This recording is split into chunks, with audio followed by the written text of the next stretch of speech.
Welcome to the 6 a.m. Today, we're diving into a topic that really makes or breaks compliance in the California real estate office, the often blurry line between licensed and unlicensed activities.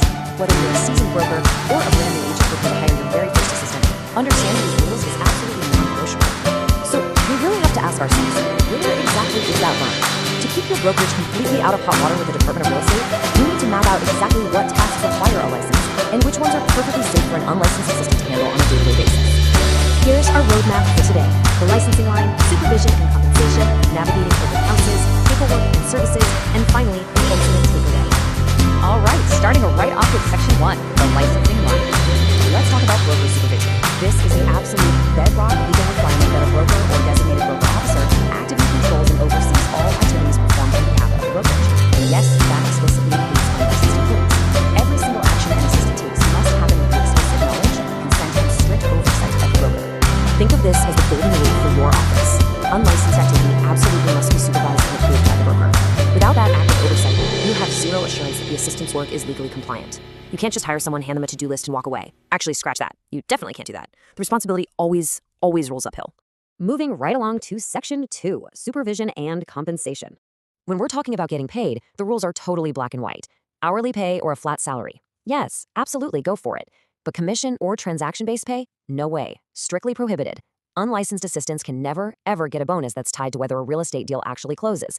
Because if their pay depends on a successful closing, well, they're basically expecting compensation for a real estate transaction, and that requires a license, period. Okay, Section 3, navigating open houses. Let's look at how assistants can interact with prospects. Say an assistant asks, would you like to schedule a time to speak with one of our licensed agents? That is perfectly fine. They're just gathering general interest and setting an appointment. But contrast that with something like, hey, you should list your home with us because we can get you the best price. Huge red flag. That's an unlawful attempt to solicit and persuade. Remember, your assistant is an information gatherer, not a salesperson. Which naturally brings us to the big question on everyone's mind. Can an unlicensed assistant run an open house? This is a huge area of confusion, so we really need to clearly define the strict boundaries of what an assistant can actually do there. Oh, and keeping in mind, they absolutely must have the principal's consent to even be there in the first place. So, what are they allowed to do? Well, they can place signs, greet visitors at the door, hand out pre-printed, broker-approved materials, provide factual information straight from those materials, and arrange appointments with a licensee. They're essentially acting as a helpful host or greeter, but they absolutely cannot exhibit the property or talk about pricing. The crucial takeaway here is that at an open house, unlicensed assistants are there to help, but they cannot sell. They can't chat about neighborhood features, they can't discuss the terms of a potential offer, and they can't do anything designed to solicit interest. If a buyer walks in and asks a qualitative question about the house or the market, the assistant has to step back and refer them directly to the licensed agent. Let's bring it back to the office with Section 4, paperwork and services. Behind the desk, assistants actually have quite a bit of leeway. They can prepare comparative market analyses, as long as it's subject to a licensee's approval. They can schedule third-party services like pest control, roofers, and appraisers. With the principal's consent, they can let inspectors into properties. They can even prep advertising, which of course requires strict broker review. And yes, they can even handle highly sensitive trust funds, like earnest money deposits. But again, this all works only if the licensee approves the final work and the broker is strictly supervising the whole shebang. Now, here's another crucial contrast when we're dealing with clients and paperwork. An assistant can hand over a document and simply say, here's the document for your signature. But they absolutely cannot cross the line and say, oh, this clause means you're agreeing to XYZ.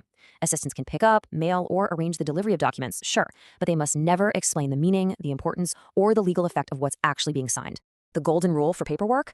They may deliver documents, not explain them. And honestly, this applies to general communication throughout the entire escrow process too. It's totally fine for them to give transaction updates on timing, like letting a client know when an inspection report is going to drop, but they cannot interpret those reports or advise the client on how to negotiate based on them.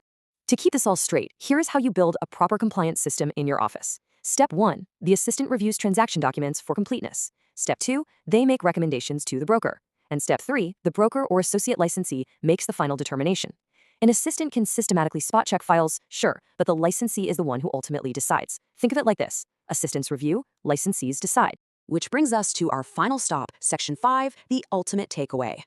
I want to share a quote from the guidelines that should literally drive your entire operation. It says, activities involving negotiation are interpreted broadly. Negotiation is not limited only to bargaining over price or terms. This is absolutely crucial. Negotiation includes any conduct that directly aids in closing a transaction. That means your unlicensed assistants must never advise, persuade, or influence decisions in any capacity.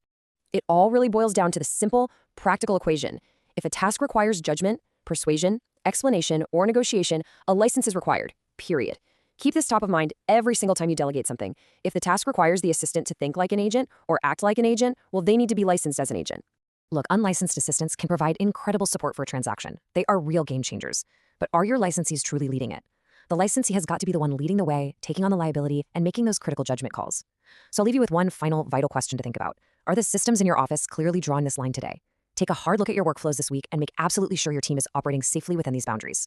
Thanks so much for joining me for this explainer, and we'll see you next time.